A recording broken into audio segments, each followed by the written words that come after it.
الحمدللہ رب العالمین والصلاة والسلام علی خاتم النبیین اما بعد فاعوذ باللہ من الشیطان الرجیم بسم اللہ الرحمن الرحیم۔ عزیز طلباء کرام، کنز المدارس بورڈ کے آفیشیل یوٹیوب چینل پر خلاصۃ النحو کی لیکچر سیریز کے ساتھ ہم حاضر ہیں۔ آج ہم الدرس الخامس والعشرون یعنی 25ویں سبق کی تمارین حل کرنے جا رہے ہیں۔ 25ویں سبق میں ہم نے کیا پڑھا تھا؟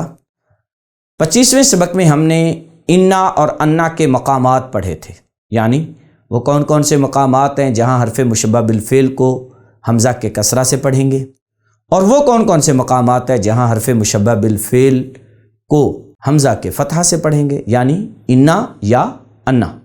تو وہ مقامات تو ہم نے سیکھ لیے، آئیے اب ہم تمرین حل کرتے ہیں تاکہ پتہ بھی تو چلے نا جو ہم نے سیکھا وہ ہمیں یاد بھی ہے یا نہیں۔ تمرین نمبر 1، کہاں کہاں انا پڑھا جائے گا، یعنی وہ مقامات ہم نے بتانے ہیں کہ کہاں کہاں انا پڑھا جائے گا۔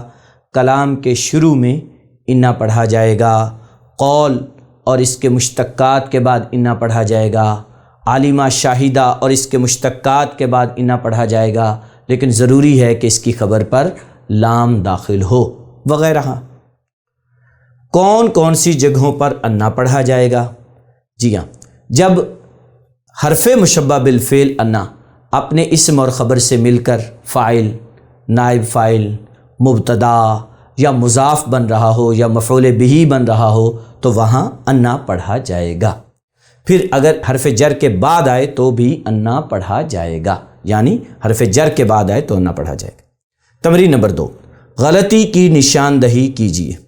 جملے کے شروع میں انا آتا ہے، نہیں، جملے کے شروع میں انا آتا ہے۔ عالمہ شاہدہ کے بعد ہمیشہ انا آتا ہے، نہیں، عالمہ شاہدہ اور اس کے مشتقات کے بعد انا پڑھیں گے، لیکن ضروری ہے کہ اس کی خبر پر لام ہو۔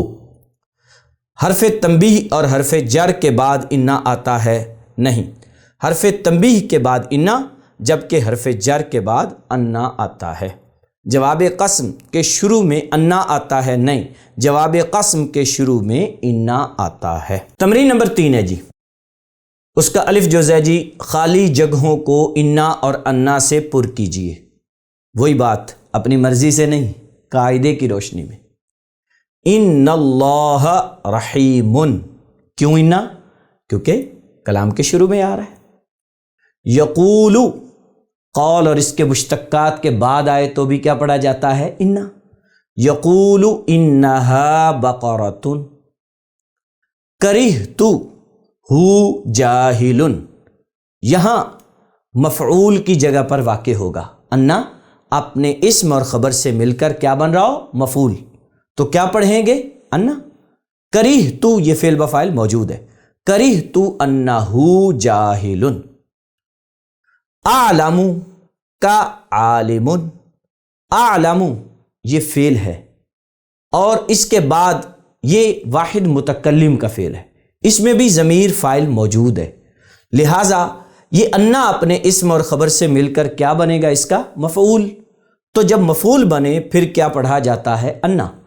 اعلم انک عالم، عندی انہ عالم، عندی انہ عالم، عندی یہ کیا بن رہا ہے؟ خبر مقدم، اور انہ عالم، انہ اپنے اسم اور خبر سے مل کر کیا بنے گا؟ مبتدا۔ تو یہ بھی ہم نے قاعدہ پڑھا ہے کہ جب انہ اپنے اسم اور خبر سے مل کر مبتدا بنے تو بھی کیا پڑھا جاتا ہے؟ انہ۔ تو پڑھیں گے عندی انہ عالم، قام الولد حیث ان الوالد قائم۔ اب انا پڑھیں گے، کیوں؟ اس لیے کہ حیثو کے بعد کیا پڑھا جاتا ہے؟ انا۔ واللہ ان محمد الرسول اللہ، انا پڑھیں گے، کیوں؟ اس لیے کہ جواب قسم کے شروع میں آ رہا ہے۔ واللہ یہ قسم ہے اور ان محمد الرسول اللہ یہ پورے کا پورا ہوگا جواب قسم، اور انا اس کے شروع میں آ رہا ہے، لہٰذا کیا پڑھیں گے؟ انا۔ بالغنی ان زیدن عالم، انا پڑھیں گے کیونکہ بالغ فعل نون وقایا یا مفعول بہ، تو اس کو فاعل چاہیے، تو تو جب حرف مشبہ بالفعل اپنے اسم اور خبر سے مل کر فاعل بن رہا ہو تو بھی اسے انا پڑھتے ہیں۔ اعلنا انا خالدن ناجح، یہاں پر حرف مشبہ بالفعل اپنے اسم اور خبر سے مل کر اعلنا فعل مجہول کا نائب فاعل بن رہا ہے، اور ہم نے پڑھا کہ جب نائب فاعل بن رہا ہو تو بھی کیا پڑھا جاتا ہے؟ انا۔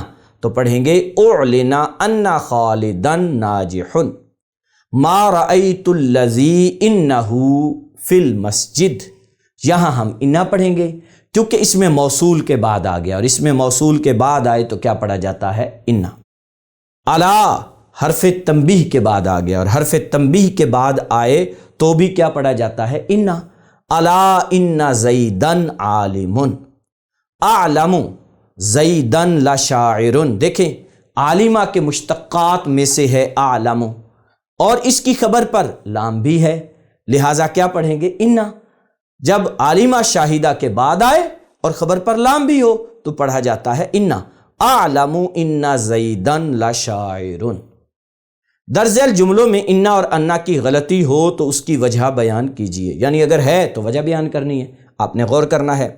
ان الاحسان یقطع اللسان، ترجمہ بنے گا بے شک بھلائی یا کسی کے ساتھ احسان کرنا یہ زبان کو روک دیتا ہے۔ اب غور کرنا ہے، جو ہم نے اپنے قاعدے کے مطابق ڈھونڈنا ہے کیا کہ ابتدائے کلام میں آ رہا ہے، تو ابتدائے کلام میں تو کون ہوتا ہے؟ انا، لہٰذا یہ غلطی ہے کہ یہاں انا نہیں بلکہ کیا آنا چاہیے؟ انا۔ اکرمنی الذی انہ عالم، یہاں الذی کے بعد آ گیا اس میں موصول کے بعد، اور ہم نے پہلے پڑھا ہے کہ اس میں موصول کے بعد آئے تو وہ کیا ہوا کرتا ہے؟ انا، جیسے کہ یہاں تھا تو یہ انا پڑھا جائے گا۔ اکرمنی الذی انہ عالم۔ سرنی ان زیدن معلم، سرنی یہ فعل کے ساتھ مفعول ہے، یہاں اس کو فاعل چاہیے، اور جب یہ اپنے اسم اور خبر سے مل کر فاعل بن رہا ہو تو اس وقت وہ انا پڑھا جاتا ہے۔ سرنی ان زیدن معلم۔ قال ان الصدق ینجی، قال قول اور اس کے مشتقات کے بعد آئے تو انا پڑھا جاتا ہے، ان الصدق ینجی۔ علمت ان الغیبۃ حرام، عالمہ اور شاہدہ کے مشتقات کے بعد آئے اور خبر پر لام ہو تو پڑھیں گے انا، اور اگر خبر پر لام نہ ہو تو پھر کیا پڑھیں گے؟ انا۔ اب آپ غور کریں، لا حرام نہیں ہے بلکہ حرام ہے، خبر پر لام نہیں ہے، لہٰذا کیا پڑھا جائے گا؟ انا۔ تو درست ہوگا علمت ان الغیبۃ حرام واللہ ان یوم الدین لواقع، یہ واللہ جو ہے یہ ہے قسم، اور ان یوم الدین لواقع یہ کیا ہے؟ جواب قسم، اور جواب قسم کے شروع میں کیا آیا کرتا ہے؟ انا، نہ کہ انا۔ عجبت من ان زیدن شاعر، تو من حرف جار کے بعد آئے تو وہ انا نہیں پڑھا جاتا بلکہ کیا پڑھا جاتا ہے؟ انا۔ تو درست یہ ہے عجبت من ان زیدن شاعر۔ عزیز طلبہ، ابھی ہم نے تمارین کو حل کیا جو کہ الدرس الخامس والعشرون کے تحت تھی، یعنی 25ویں سبق کے تحت، اور 25ویں سبق میں آپ جانتے ہی ہیں کہ ہم نے انا اور انا کے مقامات پڑھے تھے۔ ابھی تمارین میں ہم نے اپنی یادداشت، اپنے حفظ کا امتحان لیا کہ جو ہم نے قواعد سیکھے ہیں کیا وہ ہمیں یاد بھی ہیں یا نہیں۔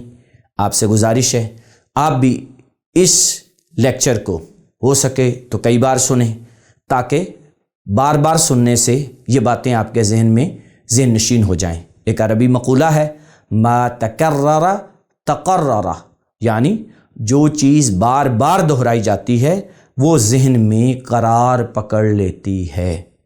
آج کے لیے اتنا ہی، ہمارے آئندہ آنے والے لیکچر کا انتظار کیجیے۔ فی امان اللہ۔